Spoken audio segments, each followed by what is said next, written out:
The first inhabitants of Tuvalu were Polynesians, so the origins of the people of Tuvalu can be traced to the spread of humans out of Southeast Asia, from Taiwan, via Melanesia and across the Pacific islands of Polynesia. Various names were given to individual islands by the captains and chartmakers on visiting European ships. In 1819 the island of Funafuti was named Ellice Island. The name Ellis was applied to all 9 islands, after the work of English hydrographer Alexander George Findlay. The Ellice Islands came under Great Britain's sphere of influence in the late 19th century as the result of a treaty between Great Britain and Germany relating to the demarcation of the spheres of influence in the Pacific Ocean. Each of the Ellice Islands was declared a British Protectorate by Captain Gibson of HMS Curacoa, between 9 and October 16, 1892. The Ellice Islands were administered as British Protectorate by a resident commissioner from 1892 to 1916 as part of the British Western Pacific Territories, and then as part of the Gilbert and Ellice Islands colony from 1916 to 1976. The United States claimed Funafuti, Nukufetau, Nukulaelae and Niulakita under the Guano Islands Act of 1856. This claim was renounced under the 1983 Treaty of Friendship between Tuvalu and the United States. In 1974, the Ellice Islanders voted for separate British dependency status as Tuvalu, separating from the Gilbert Islands which became Kiribati upon independence. Tuvalu became fully independent within the Commonwealth on October 1, 1978. On September 5, 2000, Tuvalu became the 189th member of the United Nations. The Tuvalu National Library and Archives holds vital documentation on the cultural, social and political heritage of Tuvalu, including surviving records from the Colonial Administration, as well as Tuvalu government archives. Early history. Tuvaluans are a Polynesian people, with the origins of the people of Tuvalu addressed in the theories regarding migration into the Pacific that began about 3,000 years ago. There is evidence for a dual genetic origin of Pacific Islanders in Asia and Melanesia, which results from an analysis of Y chromosome and mitochondrial DNA markers. There is also evidence that Fiji playing a pivotal role in west-to-east expansion within Polynesia. During pre-European contact times there was frequent canoe voyaging between the islands, as Polynesian navigation skills are recognized to have allowed deliberate journeys on double-hull sailing canoes or outrigger canoes. 8 of the 9 islands of Tuvalu were inhabited, thus the name, Tuvalu, means 8 standing together in Tuvaluan. Possible evidence of fire in the caves of Nanu Manga may indicate human occupation thousands of years before that. The pattern of settlement that is believed to have occurred is that the Polynesians spread out from the Samoan Islands into the Tuvaluan atolls, with Tuvalu providing a stepping stone to migration into the Polynesian outlier communities in Melanesia and Micronesia. An important creation myth of the islands of Tuvalu is the story of the Te Pusi Mo Te Ali who created the islands of Tuvalu. Te Ali is believed to be the origin of the flat atolls of Tuvalu, and the Te Pusi is the model for the coconut palms that are important in the lives of Tuvaluans. The stories as to the ancestors of the Tuvaluans vary from island to island. On Niutau the understanding is that their ancestors came from Samoa in the 12th or 13th century. On Funafuti and Bay Tupu the founding ancestor is described as being from Samoa, whereas on Nanumea the founding ancestor is described as being from Tonga. These stories can be linked to what is known about the Samoa-based Tui Manua Confederacy, ruled by the holders of the Tui Manua title, which confederacy likely included much of western Polynesia and some outliers at the height of its power in the 10th and 11th centuries. Tuvalu is thought to have been visited by Tongans in the mid-13th century and was within Tonga's sphere of influence. The extent of influence of the Tu'i Tonga line of Tongan kings and the existence of the Tu'i Tonga Empire which originated in the 10th century is spoken of by the world-famous Captain James Cook during his visits to the Friendly Isles of Tonga. By observing such Pacific nations as Tuvalu and Uvia, the influence of the Tu'i Tonga is quite strong and has had more of an impact in Polynesia and also parts of Micronesia than the Tui Manua. The oral history of Niutau recalls that in the 15th century Tongan warriors were defeated in a battle on the reef of Niutau. Tongan warriors also invaded Niutau later in the 15th century and again were repelled. A third and fourth invasion of Tongan occurred in the late 16th century, again with the Tongans being defeated. Tuvalu is on the western boundary of the Polynesian Triangle so that the northern islands of Tuvalu, particularly Niue, have links to Micronesians from Kiribati. The oral history of Niulakita also recalls that during the 17th century warriors invaded from the islands of Kiribati on 2 occasions and were defeated in battles fought on the reef. Voyages by Europeans in the Pacific. Tuvalu was first sighted by Europeans on January 16, 1568, during the voyage of Álvaro de Mendana de Nera, from Spain, who sailed past the island of Nui, and charted it as Isla de Jesus. This was because the previous day had been the Feast of the Holy Name. Mendana made contact with the islanders but was unable to land. During Mendana's second voyage across the Pacific he passed Niulakita on August 29, 1595, which he named La Solitaria. Captain John Byron passed through the islands of Tuvalu in 1764 during his circumnavigation of the globe as captain of the Dolphin. Byron charted the atolls as Lagoon Islands. Keith S. Chambers and Doug Munro identified Niulakita as the island that Francisco Morel de la Rua sailed past on May 5, 1781, thus solving what Europeans had called the mystery of Gran Cocal. Morel's map and journal named the island El Gran Cocal, however, the latitude and longitude was uncertain. Longitude could only be reckoned crudely as accurate chronometers were not available until the late 18th century. Lamuakoff accepts Chambers and Munro's conclusions, with Koff describing Morel's ship La Princesa as waiting beyond the reef, with Niuataons coming out in canoes, bringing some coconuts with them. La Princesa was short of supplies but Morel was forced to sail on, naming Niulakita El Gran Cocal. The next European to visit was Arndt Schuyler de Peyster, of New York, captain of the armed brigantine or privateer Rebecca, sailing under British colors, which passed through the southern Tuvaluan waters in May 1819 while on a voyage from Valparaiso to India. De Peyster sighted Funafuti, which he named Ellis Island after an English politician, Edward Ellis, the Member of Parliament for Coventry and the owner of the Rebecca's cargo. The next morning, De Peyster sighted another group of about 17 low islands 43 miles northwest of Funafuti, naming this group De Peyster's Islands. It is the first name, Nukufetau, that was eventually used for this atoll. In 1820 the Russian explorer Mikhail Lazarev visited Nukufetau as commander of the Murni. Louis Isidore Duperrey, captain of La Coquille, sailed past Nanamanga in May 1824 during a circumnavigation of the Earth. A Dutch expedition found Nui on the morning of June 14, 1825 and named the main island as Nederlandse Island. Whalers began roving the Pacific, although visiting Tuvalu only infrequently because of the difficulties of landing on the atolls. Captain George Barrett of the Nantucket whaler Independence II has been identified as the first whaler to hunt the waters around Tuvalu. In November 1821 he bartered coconuts from the people of Nukulaelae and also visited Niulakita. A shore camp was established on Cyclone Islet of Nukufetau, where coal was used to melt down the whale blubber. For less than a year between 1862-63, Peruvian ships engaged in the so-called blackbirding trade combed the smaller islands of Polynesia from Easter Island in the eastern Pacific to Tuvalu and the southern atolls of the Gilbert Islands, seeking recruits to fill the extreme labor shortage in Peru, including workers to mine the guano deposits on the Chincha Islands. While some islanders were voluntary recruits, the blackbirders were notorious for enticing islanders onto ships with tricks, such as pretending to be Christian missionaries, as well as kidnapping islanders at gunpoint. The Reverend A. W. Murray, the earliest European missionary in Tuvalu, reported that in 1863 about 180 people were taken from Funafuti and about 200 were taken from Nukulaelae, as there were fewer than 100 of the 300 recorded in 1861 as living on Nukulaelae. Christian missionaries. Christianity came to Tuvalu in 1861 when Elikana, a Christian deacon from Manihiki in the Cook Islands, became caught in a storm and drifted for 8 weeks before landing at Nukulaelae. Once there, Elikana began proselytizing Christianity. He was trained at Malua Theological College, a London Missionary Society school in Samoa, before beginning his work in establishing the Church of Tuvalu.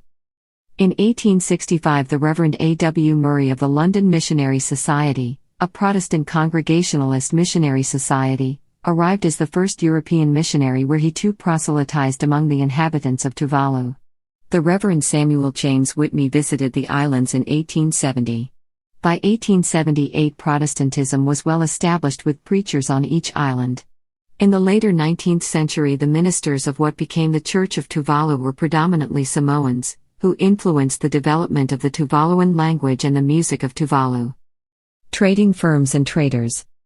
John O'Brien was the first European to settle in Tuvalu. He became a trader on Funafuti in the 1850s. He married Salai, the daughter of the paramount chief of Funafuti. The Sydney firms of Robert Towns and Company, J. C. Malcolm and Company, and MacDonald, Smith and Company, pioneered the coconut oil trade in Tuvalu.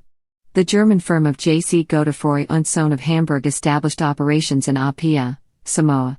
In 1865, a trading captain acting on behalf of J. C. Godefroy und Sohn obtained a 25-year lease to the eastern islet of Niuoco of Nukulaelae Atoll. For many years the islanders and the Germans argued over the lease, including its terms and the importation of laborers. However, the Germans remained until the lease expired in 1890. By the 1870s, J. C. Godefroy und Sohn began to dominate the Tuvalu copper trade, which company was in 1879 taken over by Handels und Plantagen Gesellschaft der Zutzeinseln zu Hamburg. Competition came from Rouge, Hedeman and Company, established in 1875, which was succeeded by H. M. Rouge and Company, and from Henderson and McFarlane of Auckland, New Zealand. These trading companies engaged pelagi traders who lived on the islands. Some islands would have competing traders, with drier islands only have a single trader. Louis Beck, who later found success as a writer, was a trader on Nanamonga, working with the Liverpool firm of John S. De Wolf & Co., from April 1880 until the trading station was destroyed later that year in a cyclone. He then became a trader on Nukufetau. George Westbrook and Alfred Ristio operated trade stores on Funafuti, which were destroyed in a cyclone that struck in 1883. H. M. Rouge and Company, a German trading firm that operated from Apia, Samoa, caused controversy when it threatened to seize the entire island of Vaitupu unless a debt of $13,000 was repaid. The debt was the result of the failed operations of the Vaitupu Company, which had been established by Thomas William Williams, with part of the debt relating to the attempts to operate the trading schooner Vaitupulamel. The Vaitupuans continue to celebrate Te Aso Fiafia on 25th of November of each year. Te Aso Fiafia commemorates November 25, 1887, which was the date on which the final installment of the debt of $13,000 was repaid. From the late 1880s, changes occurred with steamships replacing sailing vessels. Over time, the number of competing trading companies diminished, beginning with Rouge's bankruptcy in 1888, followed by the withdrawal of the DHPG from trading in Tuvalu in 1889-90. In 1892, Captain Davis of HMS Royalist reported on trading activities and traders on each of the islands visited. Captain Davis identified the following traders in the Ellis group: Edmund Duffy, Jack Buckland, Harry Nitz, John O'Brien, Alfred Ristio and Emile Finisat, and Martin Kleiss. This was the time at which the greatest number of pelagi traders lived on the atolls. In 1892, the traders either acted as agent for Henderson and McFarlane, or traded on their own account.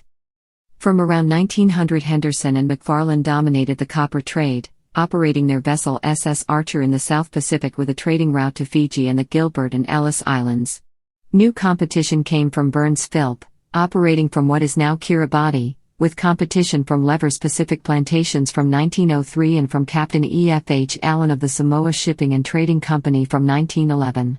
Structural changes also occurred in the operation of the trading companies, which moved from a practice of having traders resident on each island to trade with the islanders to a business operation where the supercargo would deal directly with the islanders when a ship would visit an island. By 1909, there were no resident pelagi traders representing the trading firms. Tuvaluans became responsible for operating trading stores on each island. The last of the traders were Martin Kleiss on Niue, Fred Wibley on Niutau and Alfred Ristio on Nukufetau, who remained in the islands until their deaths. Scientific expeditions and travelers. The United States Exploring Expedition, under Charles Wilkes, visited Funafuti, Nukufetau and Vaitupu in 1841. During the visit of the expedition to Tuvalu, Alfred Thomas Agate, engraver and illustrator, recorded the dress and tattoo patterns of men of Nukufetau. In 1885 or 1886, the New Zealand photographer Thomas Andrew visited Funafuti and Niue. In 1890, Robert Louis Stevenson, his wife Fanny Vandegrift Stevenson, and her son Lloyd Osborne sailed on the Janet Nicol, a trading steamer owned by Henderson and McFarlane of Auckland, New Zealand, which operated between Sydney, Auckland and into the Central Pacific. The Janet Nichol visited 3 of the Ellice Islands, while Fanny records that they made landfall at Funafuti, Niutau and Nanumea. However, Jane Restier suggests that it was more likely they landed at Nukufetau rather than Funafuti. An account of the voyage was written by Fanny Vandegrift Stevenson and published under the title The Cruise of the Janet Nichol, together with photographs taken by Robert Louis Stevenson and Lloyd Osborne. In 1894, Count Rudolf Festetik Totolna, his wife Isla and her daughter Blanche Hagen visited Funafuti aboard the yacht Latolna. Latolna spent several days at Funafuti with the Count photographing men and women on Funafuti.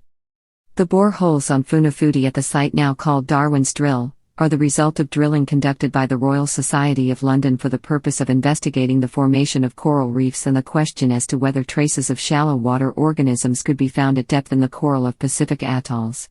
This investigation followed the work on the structure and distribution of coral reefs conducted by Charles Darwin in the Pacific. Drilling occurred in 1896, 1897 and 1911. In 1896, Professor Edgeworth David of the University of Sydney went to the Pacific atoll of Funafuti as part of the Funafuti Coral Reef Boring Expedition of the Royal Society, under Professor William Salas. There were defects in the boring machinery and the bore penetrated only slightly more than 100 feet. Professor Salas published The Legendary History of Funafuti, and a report on the study of Funafuti Atoll. Charles Hedley, a naturalist, at the Australian Museum, accompanied the 1996 expedition and during his stay on Funafuti collected invertebrate and ethnological objects. The descriptions of these were published in Memoir 3 of the Australian Museum, Sydney between 1896 and 1900. Hedley also wrote the general account of the atoll of Funafuti, the ethnology of Funafuti and the mollusca of Funafuti. Edgar Waite also was part of the 1896 expedition and published an account of the mammals, reptiles, and fishes of Funafuti. William Rainbow described the spiders and insects collected at Funafuti and the insect fauna of Funafuti. In 1897, Edgeworth David led a second expedition which succeeded in reaching a depth of 557 feet.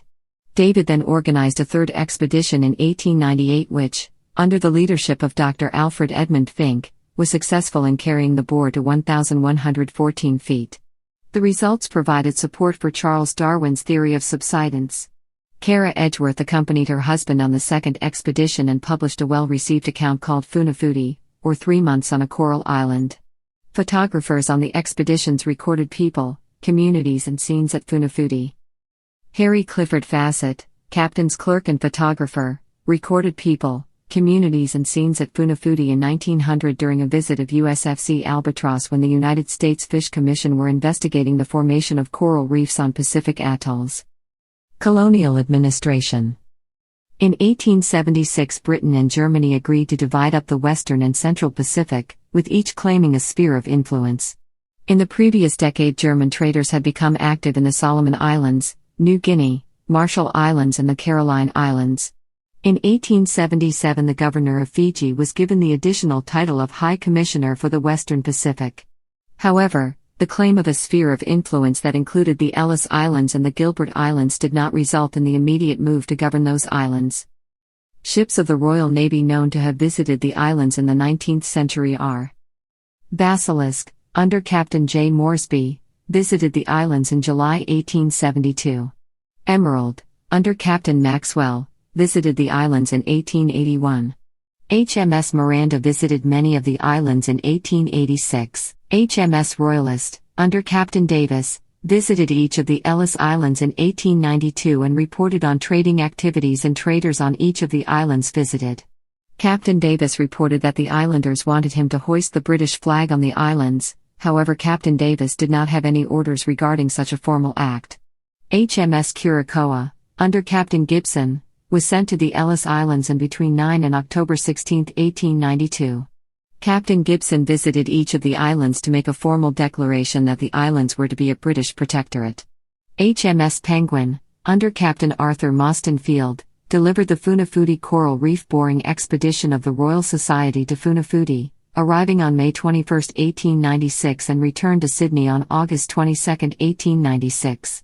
The Penguin made further voyages to Funafuti to deliver the expeditions of the Royal Society in 1897 and 1898. The surveys carried out by the Penguin resulted in the Admiralty Nautical Chart 2983 for the islands. From 1892 to 1916, the Ellis Islands were administered as a British Protectorate, as part of the British Western Pacific Territories, by a resident commissioner based in the Gilbert Islands. The first resident commissioner was C.R. Swain, who collected the ordinances of each island of Tuvalu that had been established by the Samoan pastors of the London Missionary Society. These ordinances were the basis of the native laws of the Ellis Islands that were issued by C.R. Swain in 1894. The native laws established an administrative structure for each island as well as prescribing criminal laws. The native laws also made it compulsory for children to attend school. On each island, the High Chief was responsible for maintaining order, with a magistrate and policeman also responsible for maintaining order and enforcing the law. The High Chief was assisted by the councillors. The Thalagaupule on each of the islands of Tuvalu is the traditional assembly of elders or Te Sina o Whenua. The Kopule on each island is the executive arm of the Thalagaupule.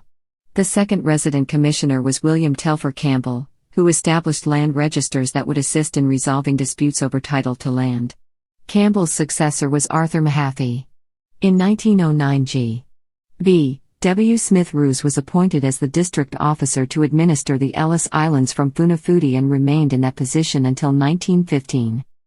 In 1916, the administration of the BWTP ended and the Gilbert and Ellis Islands Colony was established, which existed from 1916 to 1974. In 1917, revised laws were issued, which abolished the office of High Chief and limited the number of members of the Kopule on each island. Under the 1917 laws, the Kopule of each island could issue local regulations. Under the revised rules, the magistrate was most important official and the chief Kopule was the deputy magistrate. The colony continued to be administered by the resident commissioner, based in the Gilbert Islands, with a district officer based on Funafuti. In 1930, the resident commissioner, Arthur Grimble, issued revised laws, regulations for the good order and cleanliness of the Gilbert and Ellis Islands. The regulations removed the ability of the Kopule to issue local regulations, and proscribed stringent rules of public and private behavior. The attempts of the islanders to have the regulations changed were ignored until H.E. Maud, a government officer, sent a copy to a member of the English Parliament. Donald Gilbert Kennedy arrived in 1923 and took charge of a newly established government school on Funafuti. The following year he transferred Ellice School to Vaitupu as the food supply was better on that island. In 1932, Kennedy was appointed the district officer on Funafuti, which office he held until 1939. Colonel Fox Strangways was the resident commissioner of the Gilbert and Ellis Islands Colony in 1941, who was located on Funafuti. After World War II, Kennedy encouraged Nellie Laifuka in the resettlement proposal that eventually resulted in the purchase of Kia'a Island in Fiji. The Pacific War and Operation Galvanic. During the Pacific War, the Ellis Islands were used as a base to prepare for the subsequent seaborne attacks on the Gilbert Islands that were occupied by Japanese forces. The United States Marine Corps landed on Funafuti on October 2, 1942 and on Nanumea and Nukufetau in August 1943. The Japanese had already occupied Tarawa and other islands in what is now Kiribati, but were delayed by the losses at the Battle of the Coral Sea. Coast watchers were stationed on some of the islands to identify any Japanese activity, such as Nellie Laifuka on Vaitupu. The islanders assisted the American forces to build airfields on Funafuti, Nanumea and Nukufetau and to unload supplies from ships. On Funafuti, the islanders were shifted to the smaller islets so as to allow the American forces to build the airfield, a 76-bed hospital and the naval bases and port facilities on Whangafail Islet. The construction of the airfields resulted in the loss of coconut trees and gardens. However, the islanders benefited from the food and luxury goods supplied by the American forces. The estimates of the loss of food-producing trees was that 55,672 coconuts trees, 1,633 breadfruit trees and 797 pandanus trees were destroyed on those three islands. Building the runway at Funafuti involved the loss of land used for growing polaka and taro with extensive excavation of coral from 10 borrow pits. In 2015, the New Zealand government funded a project to fill the borrow pits, with 365,000 square meters of sand dredged from the lagoon. This project increased the usable land space on Whangafail by 8%. A detachment of the 2nd Naval Construction Battalion built a seaplane ramp on the lagoon side of Funafuti Islet for seaplane operations by both short and long-range seaplanes, and a compacted coral runway was constructed on Funafuti, which was 5,000 feet long and 250 feet wide, and was then extended to 6,600 feet long and 600 feet wide. On December 15, 1942, 4 VO float planes from Versus 1D-14 arrived at Funafuti to carry out anti-submarine patrols. PBY Catalina flying boats of U.S. Navy patrol squadrons were stationed at Funafuti for short periods of time, including BP-34, which arrived at Funafuti on August 18, 1943, and BP-33, which arrived on September 26, 1943. In April 1943, a detachment of the 3rd Battalion constructed an aviation gasoline tank farm on Funafuti. The 16th Battalion arrived in August 1943 to build Nukulaelae Airfield and Nukufetau Airfield. The atolls were described as providing unsinkable aircraft carriers during the preparation for the Battle of Tarawa and the Battle of Makin that commenced on November 20, 1943, which was the implementation of Operation Galvanic. USS LSD-203 was grounded on the reef at Nukulaelae on October 2, 1943 in order to land equipment. The rusting hull of the ship remains on the reef. The Seabees also blasted an opening in the reef at Nukulaelae, which became known as the American Passage. The 5th and 7th Defense Battalions were stationed in the Ellice Islands to provide the defense of various naval bases. The 51st Defense Battalion relieved the 7th in February 1944 on Funafuti and Nukulaelae until they were transferred to Enuitak Atoll in the Marshall Islands in July 1944. The first offensive operation was launched from the airfield at Funafuti on April 20, 1943, when 22 B-24 Liberator bombers from 371 and 372 Bombardment Squadron struck Nauru. The next day the Japanese made a pre-dawn raid on the strip at Funafuti, which destroyed 1 B-24 and caused damage to 5 other planes. On 22 April 12 B-24 aircraft struck Tarawa. The airfield at Funafuti became the headquarters of the United States Army Air Force's 7 Bomber Command in November 1943, directing operations against Japanese forces on Tarawa and other bases in the Gilbert Islands. Asaf B-24 Liberator bombers of the 11th Wing, 30th Bombardment Group, 27th Bombardment Squadron and 28th Bombardment Squadron operated from Funafuti Airfield, Nukulaelae Airfield, and Nukufetau Airfield. The 45th Fighter Squadron operated P-40NS from Nukulaelae, and Marine Attack Squadron 331 operated Douglas SPD Dauntless dive bombers from Nukulaelae and Nukufetau. Funafuti suffered air attacks during 1943. Casualties were limited, although tragedy was averted on April 23, 1943, when 680 people took refuge in the concrete-walled, pandanus-thatched church. Corporal B.F. Ladd, an American soldier, persuaded them to get into dugouts, then a bomb struck the building shortly after.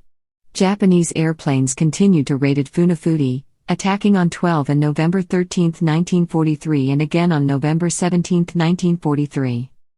USN patrol torpedo boats were based at Funafuti from November 2, 1942 to May 11, 1944. Squadron 1B arrived on November 2, 1942 with USS Hilo as the support ship, which remained until November 25, 1942.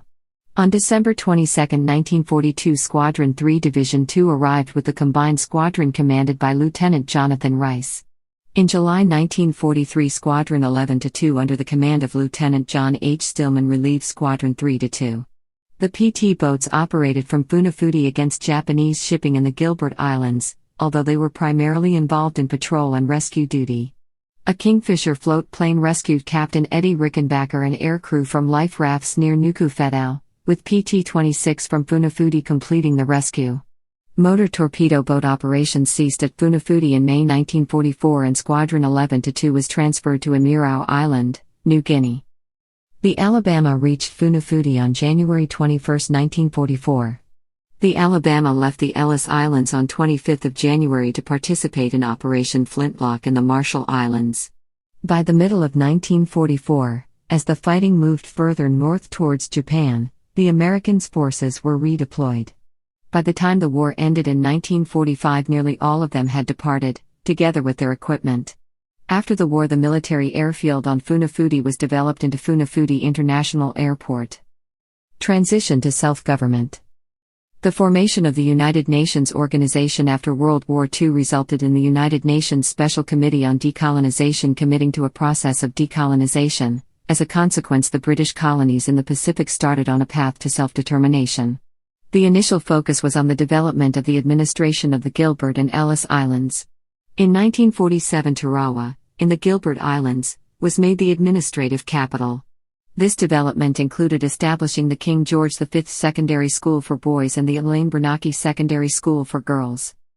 A colony conference was organized at Maracay in 1956, which was attended by officials and representatives from each island in the Gilbert and Ellice Islands colony. Conferences were held every 2 years until 1962. The development of administration continued with the creation in 1963 of an advisory council of 5 officials and 12 representatives who were appointed by the resident commissioner. In 1964, an executive council was established with 8 officials and 8 representatives. The resident commissioner was now required to consult the executive council regarding the creation of laws to making decisions that affected the Gilbert and Ellice Islands colony.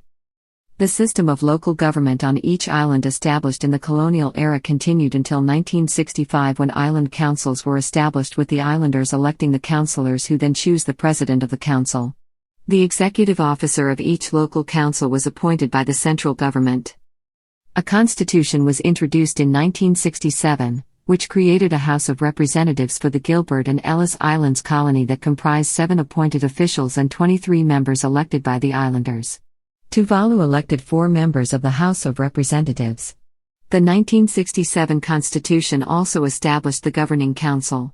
The House of Representatives only had the authority to recommend laws. The Governing Council had the authority to enact laws following a recommendation from the House of Representatives. A select committee of the House of Representatives was established to consider whether the Constitution should be changed to give legislative power to the House of Representatives. It became apparent that the Tuvaluans were concerned about their minority status in the Gilbert and Ellice Islands colony, and the Tuvaluans wanted equal representation to that of the Ikira body. A new constitution was introduced in 1971, which provided that each of the islands of Tuvalu elected 1 representative. However, that did not end the Tuvaluan movement for independence. In 1974, ministerial government was introduced to the Gilbert and Ellice Islands colony through a change to the constitution.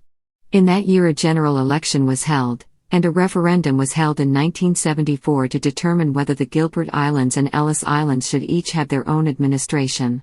As a consequence of the referendum, separation occurred in 2 stages.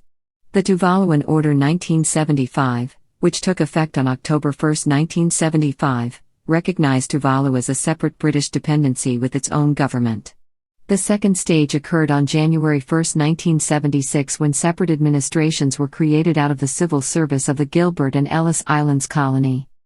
Elections to the House of Assembly of the British colony of Tuvalu were held on August 27, 1977, with Torabi Lottie being appointed Chief Minister in the House of Assembly of the colony of Tuvalu on October 1, 1977. The House of Assembly was dissolved in July 1978, with the government of Torabi Lottie continuing as a caretaker government until the 1981 elections were held. Torabi Lottie became the first Prime Minister of the Parliament of Tuvalu, or Palamin o Tuvalu, on October 1, 1978, when Tuvalu became an independent nation, local government of each island by the Falagaupule and Kopule. The Falagaupule on each of the islands of Tuvalu is the traditional Assembly of Elders, or Taisina o Fenua. Under the Falagaupule Act, the powers and functions of the Falagaupule are now shared with the Kopule on each island, which is the executive arm of the Falagaupule, whose members are elected. The Kopule has an elected president, Pule o Kopule, an appointed treasurer, Office attend to pay, and is managed by a committee appointed by the Kopule. The Falagaupule Act defines the Falagaupule to mean the traditional assembly in each island, composed in accordance with the aganu of each island. Aganu means traditional customs and culture. The Falagaupule on each island has existed from time immemorial and continue to act as the local government of each island. Broadcasting and news media. Following independence, the only newspaper publisher and public broadcasting organization in Tuvalu was the Broadcasting and Information Office of Tuvalu. The Tuvalu Media Corporation was a government-owned corporation established in 1999 to take over the radio and print-based publications of the bio. However, In 2008, operating as a corporation was determined not to be commercial viable, and the Tuvalu Media Corporation then became the Tuvalu Media Department under the Office of the Prime Minister. On September 28, 2020, the first private newspaper to operate in the country, Tuvalu Paradise News, was launched. The chief executive officer and owner of KMT News Corporation and editor of the print newspaper and website is the Reverend Dr. Kishnatausi. Health Services. A hospital was established at Funafuti in 1913 at the direction of G.B.W. Smith Roos, during his tenure as the district officer at Funafuti from 1909 to 1915. At this time, Tuvalu was known as the Ellice Islands and was administered as a British Protectorate as part of the British Western Pacific Territories. In 1916, the Gilbert and Ellice Islands colony was established. From 1916 to 1919, the hospital was under the supervision of Dr. J. G. McNaughton. When he resigned, the position remained vacant until 1930, when Dr. D.C. McPherson was appointed the medical doctor at the hospital. He remained in the position until 1933, when he was appointed to a position in Suva, Fiji. During the time of the Colonial Administration, Tuvaluans provided medical services at the hospital after receiving training to become doctors or nurses at the Suva Medical School, which changed its name to Central Medical School in 1928 and which later became the Fiji School of Medicine. Training was provided to Tuvaluans who graduated with the title Native Medical Practitioners. The medical staff on each island were assisted by women's committees which, from about 1930, played an important role in health, hygiene and sanitation. During World War II, the hospital on Funafuti Atoll was dismantled as the American forces built an airfield on this atoll. The hospital was shifted to Funafuti Atoll under the responsibility of Dr. Ka, while Dr. Simeona Penny provided medical services to the American forces at the 76-bed hospital on Funafuti that was built by the Americans at Vailele. After the war, the hospital returned to Funafuti and used the American hospital until 1947, when a new hospital was built. However, the hospital built in 1947 was incomplete because of problems in the supply of building materials. Cyclone Bb struck Funafuti in late October 1972 and caused extensive damage to the hospital. In 1974, Gilbert and Ellice Islands colony was dissolved and the colony of Tuvalu was established. Tuvalu regained independence on October 1, 1978. A new 38-bed central hospital was built at Whakaifu on Funafuti Atoll, with New Zealand aid grant. It was completed in 1975 and officially opened on September 29, 1978 by Princess Margaret, after whom the hospital was named. The building now occupied by the Princess Margaret Hospital was completed in 2003, with the building financed by the Japanese government. The Department of Health also employ 9 or 10 nurses on the outer islands to provide general nursing and midwifery services. Non-government organizations provide health services, such as the Tuvalu Red Cross Society, Thusi Alofa Association Tuvalu, the Tuvalu Family Health Association, and the Tuvalu Diabetics Association. Tuvaluans have consulted, and continue to consult, a herbal medicine practitioner. Tuvaluans would see a tufuga both as a substitute for treatment from a trained doctor of medicine and as an additional source of medical assistance, while also accessing orthodox medical treatment. On the island of Nanumea in 1951, Melanesia was a well-known tufuga.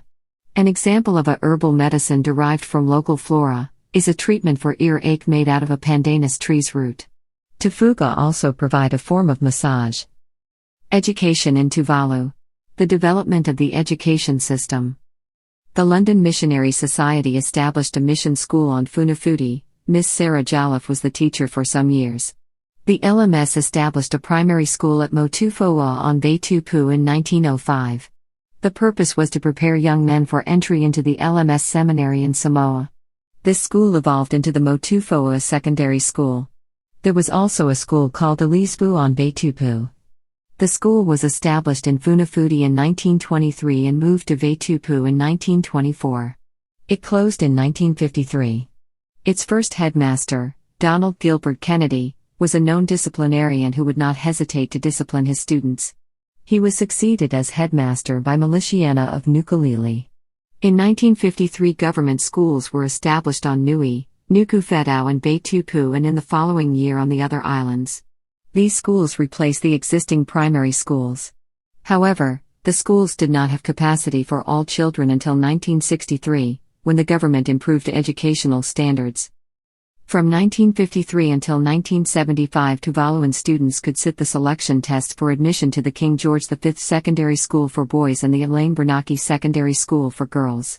These schools were located on Tarawa in the Gilbert Islands, which was the administrative center of the Gilbert and Ellice Islands colony. Tarawa was also the location for training institutions such as the Teachers' College and the Nursing Center. The activities of the LMS were taken over by the Church of Tuvalu. From 1905 to 1963, Motufua only admitted students from LMS church schools. In 1963, the LMS and the government of Tuvalu began to cooperate in providing education, and students were enrolled from government schools. In 1970, a secondary school for girls was opened at Motufua. In 1974, the Ellis Islanders voted for separate British dependency status as Tuvalu, separating from the Gilbert Islands, which became Kiribati. The following year, the students that attended school on Tawara were transferred to Motufua.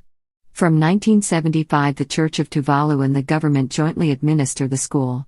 Eventually, administration of Motufua Secondary School became the sole responsibility of the Department of Education of Tuvalu.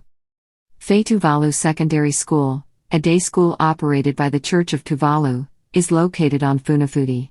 The school reopened in 2003, having been closed for 5 years. In 2011, Fuzi Alofa Association Tuvalu established a school for children with special needs. Community training centers have been established within the primary schools on each atoll. The CTSs provide vocational training to students that do not progress beyond Class 8. The CTCs offer training in basic carpentry, gardening and farming, sewing and cooking. At the end of their studies, the graduates of CTC can apply to continue studies either at Motufua Secondary School or the Tuvalu Maritime Training Institute.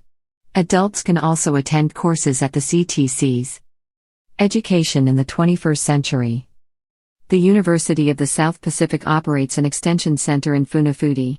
The USP organized a seminar in June 1997 for the purposes of the Tuvalu community, informing USP of their requirements for future tertiary education and training, and to assist in the development of the Tuvaluan educational policy. The government of Tuvalu, with the assistance of the Asian Development Bank, developed a draft master plan to develop the educational sector, with the draft plan being discussed at a workshop in June 2004. Education in Tuvalu has been the subject of reviews, including in Tuvalu Australia Education Support Program reports beginning in 1997, the Westover Report, the Report on Quality in Education and Training by the Ministry of Education and Sport, Tuvalu, the Tuvalu Technical and Vocational Education and Training Study, the Report on Tuvalu Curriculum Framework with further development of the national curriculum. The priorities of the Education Department in 2012 to 2015 include providing the equipment for e-learning at Motufua Secondary School and setting up a multimedia unit in the department to develop and deliver content in all areas of the curriculum across all levels of education. Atufenua Maui and educators from Japan have worked on the implementation of an e-learning pilot system at Motufua Secondary School that applies the modular object-oriented dynamic learning environment. The e-learning system is intended to benefit students at Motufua Secondary School and to provide computer skills to students who will enter the tertiary level of education outside Tuvalu. In 2010, there were 1,918 students who were taught by 109 teachers. The teacher-pupil ratio for primary schools in Tuvalu is around 1:18 for all schools with the exception of Nadi School, which has a student-teacher ratio of 1:27. Nadi School on Funafuti is the largest primary in Tuvalu with more than 900 students. The pupil-teacher ratio for Tuvalu is low compared to the Pacific region, which has a ratio of 1:29. 4 tertiary institutions offer technical and vocational courses. Tuvalu Maritime Training Institute, Tuvalu Atoll Science Technology Training Institute, Australian Pacific Training Coalition and University of the South Pacific Extension Center. The services provided at the USP campus include career counseling, student learning support, IT support and library services. Education and the National Strategy Plan Te Kakiga 3 and Te Kete. The education strategy is described in Te Kakiga 2 and Te Kakiga 3, National Strategy for Sustainable Development 2016 to 2020. Te Kakiga 2 has identified the following key objectives in regards the development of the education system: curriculum and assessment improvement, increase student participation by ensuring access and equity for students with special needs, improved quality and efficiency of management, human resource development, strengthen community partnerships and develop a culture of working together. In 2011, meetings were held to review Te Kakiga 2 and the Tuvalu Education Strategic Plan 2, Tuvalu Millennium Development Goals Report. In 2013, a report was published on improving the quality of education as part of the Millennium Development Goal Acceleration Framework. Te Kakiga 3 describes the education strategy as being: most TK2 goals in education continue in TK3, in broad terms to continue to equip people with the knowledge and skills they need to achieve a higher degree of self-reliance in a changing world. PI strategies targeted improvements in teaching quality/overall education standards through teacher training, better and well-maintained school facilities, more school equipment and supplies, and the introduction of a stronger, consistent and more appropriate curriculum. The expansion and improvement of technical and vocational training was another objective, as was serving the special needs of students with disabilities and preschoolers. In the National Strategy Plan for 2021 to 2030, the name Kakiga was replaced by Te Kete, which is the name of a domestic traditional basket woven from green or brown coconut leaves.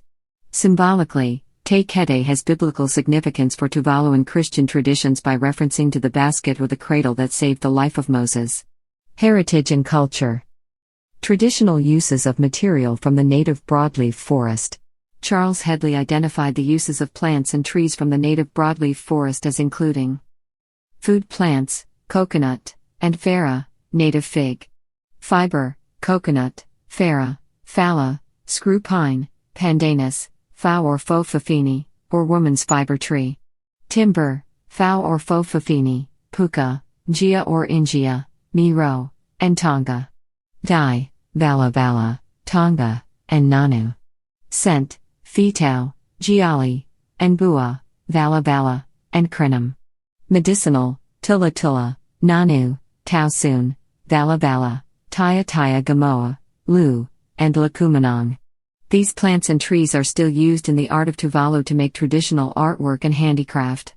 Tuvaluan women continue to make te titi tau, which is a traditional skirt made of dried pandanus leaves that are dyed using tongo and nanyu. The art of making a titi tau is passed down from Fafine Matua to the Tamalaki Fafine, who are preparing for their first fatel. Traditional fishing canoes. Donald Gilbert Kennedy, the resident district officer in the administration of the Gilbert and Ellice Islands colony from 1932 to 1938, described the construction of traditional outrigger canoes and of the variations of single outrigger canoes that had been developed on Bay Tupu and Nanumea. Gert Koch, an anthropologist, Koch visited the atolls of Nanumaga, Nukufetau, and Niutau, in 1960-61, and published a book on the material culture of the Ellice Islands, which also described the canoes of those islands. The variations of single outrigger canoes that had been developed on Bay Tupu and Nanumea were reef type or paddled canoe, that is, they were designed for carrying over the reef and paddled, rather than sailed. The traditional outrigger canoes from Niue were constructed with an indirect type of outrigger attachment, and the hull is double-ended, with no distinct bow and stern. These canoes were designed to be sailed over the Niue Lagoon. The booms of the outrigger are longer than those found in other designs of canoes from the other islands. This made the Niue canoe more stable when used with a sail than the other designs. Tsunami and cyclones. The low level of islands makes them very sensitive to sea level rise. Niue was struck by a giant wave on February 16, 1882, earthquakes and volcanic eruptions occurring in the basin of the Pacific Ocean, the Pacific Ring of Fire, are possible causes of a tsunami. Tuvalu experienced an average of 3 tropical cyclones per decade between the 1940s and 1970s, however 8 occurred in the 1980s. The impact of individual cyclones is subject to variables including the force of the winds and also whether a cyclone coincides with high tides. George Westbrook recorded a cyclone that struck Funafuti in 1883. A cyclone struck Nukulaelae on 17 March 18, 1886. Captain Davis of HMS Royalist, who visited the Ellis Group in 1892, recorded in the ship's diary that in February 1891 the Ellis Group was devastated by a severe cyclone. A A cyclone caused severe damage to the islands in 1894. In 1972, Cyclone Bb caused severe damage to Funafuti. During the 1996-97 cyclone season, Cyclone Gavin, Hina and Kelly passed through the islands of Tuvalu. Cyclone Opha had a major impact on Tuvalu in late January and early February 1990. Cyclone of 1883. George Westbrook, a trader on Funafuti, recorded a cyclone that struck on 23 December 24, 1883. At the time the cyclone struck, he was the sole inhabitant of Funafuti as Tama, the Samoan missionary, had taken everyone else to Funafuti to work on erecting a church. The buildings on Funafuti were destroyed, including the church and the trade stores of George Westbrook and Alfred Ristaio. Little damage had occurred at Funafuti and the people returned to rebuild at Funafuti. Cyclone Bb 1972. In 1972, Funafuti was in the path of Cyclone Bb during the 1972-73 South Pacific cyclone season. Cyclone Bb was a pre-season tropical cyclone that impacted the Gilbert, Ellice Islands, and Fiji Island groups. First spotted on 20th of October, the system intensified and grew in size through 22nd of October. At about 4 p.m. on Saturday 21st of October, seawater was bubbling through the coral on the airfield, with the water reaching a height of about 4 to 5 feet high. Cyclone Bb continued through Sunday 22nd of October. The Ellice Islands colony's ship Monoroi was in the lagoon and survived, however 3 tuna boats were wrecked. Waves broke over the atoll. 5 people died, 2 adults and a 3-month-old child were swept away by waves, and 2 sailors from the tuna boats were drowned. Cyclone Bb knocked down 90% of the houses and trees. The storm surge created a wall of coral rubble along the ocean side of Funafuti and Funafuti that was about 10 miles long, and about 10 to 20 feet thick at the bottom. The cyclone submerged Funafuti and sources of drinking water were contaminated as a result of the system's storm surge and freshwater flooding. Cyclone Pam 2015. Prior to the formation of Cyclone Pam, flooding from king tides, which peaked at 3.4 meters on February 19, 2015, caused considerable road damage across the multi-island nation of Tuvalu. Between 10 and 11 March, tidal surges estimated to be 3 to 5 meters associated with the cyclone swept across the low-lying islands of Tuvalu. The atolls of Nanumea, Nanumanga, Niutau, Nui, Nukufetau, Nukulaelae, and Vaitupu were affected. Significant damage to agriculture and infrastructure occurred. The outermost islands were hardest hit, with one flooded in its entirety. A state of emergency was subsequently declared on 13th of March. Water supplies on Nui were contaminated by seawater and rendered undrinkable. An estimated 45% of the nation's nearly 10,000 people were displaced, according to Prime Minister Anel Sapaga. New Zealand started providing aid to Tuvalu on 14th of March. Owing to the severity of damage in the nation, the local chapter of the Red Cross enacted an emergency operation plan on 16th of March which would focus on the needs of 3,000 people. The focus on the 81,873 Swiss francs operation was to provide essential non-food items and shelter. Flights carrying these supplies from Fiji began on 17th of March. Prime Minister Sapaga stated that Tuvalu appeared capable of handling the disaster on its own and urged that international relief be focused on Vanuatu. Tuvalu's disaster coordinator, Suneo Silu, said the priority island is Nui as sources of fresh water were contaminated. On 17th of March, the Taiwanese Ministry of Foreign Affairs announced a donation of $61,000 in aid to Tuvalu. UNICEF and Australia delivered aid to Tuvalu. As of 22nd of March, 71 families of Nui remained displaced and were living in 3 evacuation centers or with other families, and on Nukufetau, 76 people remained displaced and were living in 2 evacuation centers. The situation report published on 30th of March reported that on Nukufetau all the displaced people have returned to their homes. Nui suffered the most damage of the 3 central islands, with both Nui and Nukufetau suffering the loss of 90% of the crops. Of the 3 northern islands, Nanumanga suffered the most damage, with 60 to 100 houses flooded and damage to the health facility. Tuvalu and climate change. Tuvalu became the 189th member of the United Nations in September 2000, and appoints a permanent representative to the United Nations.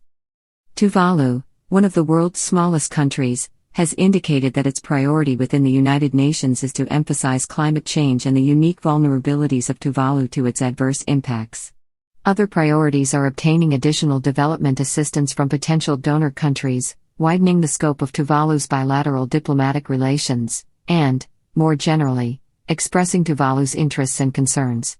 The issue of climate change in Tuvalu has featured prominently in Tuvalu's interventions at the UN and at other international fora. In 2002, Governor-General Tomasi Papua concluded his address to the United Nations General Assembly by saying, "Finally, Mr. President, efforts to ensure sustainable development, peace, security and long-term livelihood for the world will have no meaning to us in Tuvalu and in the absence of serious actions to address the adverse and devastating effects of global warming." At no more than 3 meters above sea level, Tuvalu is particularly exposed to these effects. Indeed, our people are already migrating to escape, and are already suffering from the consequences of what world authorities on climate change have consistently been warning us. Only 2 weeks ago, a period when the weather was normal and calm and at low tide, unusually big waves suddenly crashed ashore and flooded most part of the capital island. In the event that the situation is not reversed, where does the international community think the Tuvalu people are to hide from the onslaught of sea level rise? Taking us as environmental refugees is not what Tuvalu is after in the long run. We want the islands of Tuvalu and our nation to remain permanently and not be submerged as a result of greed and uncontrolled consumption of industrialized countries. We want our children to grow up the way my wife and I did in our own islands and in our own culture. We once again appeal to the industrialized countries, particularly those who have not done so, to urgently ratify and fully implement the Kyoto Protocol, and to provide concrete support in all our adaptation efforts to cope with the effects of climate change and sea level rise. Tuvalu, having little or nothing to do with the causes, cannot be left on its own to pay the price. We must work together. May God bless you all. May God bless the United Nations. Addressing the special session of the Security Council on Energy, Climate and Security in April 2007, Ambassador Peta stated, "We face many threats associated with climate change. Ocean warming is changing the very nature of our island nation. Slowly our coral reefs are dying through coral bleaching, we are witnessing changes to fish stocks, and we face the increasing threat of more severe cyclones. With the highest point of 4 meters above sea level, the threat of severe cyclones is extremely disturbing, and severe water shortages will further threaten the livelihoods of people in many islands. Madam President, our livelihood is already threatened by sea level rise, and the implications for our long-term security are very disturbing. Many have spoken about the possibility of migrating from our homeland. If this becomes a reality, then we are faced with an unprecedented threat to our nationhood. This would be an infringement on our fundamental rights to nationality and statehood as constituted under the Universal Declaration of Human Rights and other international conventions." Addressing the United Nations General Assembly in September 2008, Prime Minister Apisi Ilemia stated, "Climate change is, without doubt, the most serious threat to the global security and survival of mankind. It is an issue of enormous concern to a highly vulnerable small island state like Tuvalu. Here in this great house, we now know both the science and economics of climate change. We also know the cause of climate change, and that human actions by all countries are urgently needed to address it. The central message of both the IPCC reports and the Sir Nicholas Stern reports to us, world leaders, is crystal clear. Unless urgent actions are done to curb greenhouse gases emissions by shifting to a new global energy mix based on renewable energy sources, and unless timely adaptation is done, the adverse impact of climate change on all communities will be catastrophic." In November 2011, Tuvalu was one of the 8 founding members of Polynesian Leaders Group, a regional grouping intended to cooperate on a variety of issues including culture and language, education, responses to climate change, and trade and investment. Tuvalu participates in the Alliance of Small Island States, which is a coalition of small island and low-lying coastal countries that have concerns about their vulnerability to the adverse effects of global climate change. The Sapaga ministry led by Anel Sapaga made a commitment under the Majuro Declaration, which was signed on September 5, 2013, to implement a power generation of 100% renewable energy. This commitment is proposed to be implemented using solar PV and biodiesel. The feasibility of wind power generation will be considered. In September 2013, Anel Sapaga said that relocating Tuvaluans to avoid the impact of sea level rise should never be an option because it is self-defeating in itself. For Tuvalu, I think we really need to mobilize public opinion in the Pacific as well as in the world to really talk to their lawmakers to please have some sort of moral obligation and things like that to do the right thing. Marshall Islands President Christopher Loyack presented the Majuro Declaration to the UN Secretary-General Ban Ki-moon during General Assembly Leaders Week from September 23, 2013. The Majuro Declaration is offered as a Pacific gift to the UN Secretary-General in order to catalyze more ambitious climate action by world leaders beyond that achieved at the December 2009 United Nations Climate Change Conference. On September 29, 2013, the Deputy Prime Minister Vede Sakayo concluded his speech to the general debate of the 68th session of the United Nations General Assembly with an appeal to the world: please save Tuvalu against climate change. Save Tuvalu in order to save yourself, the world.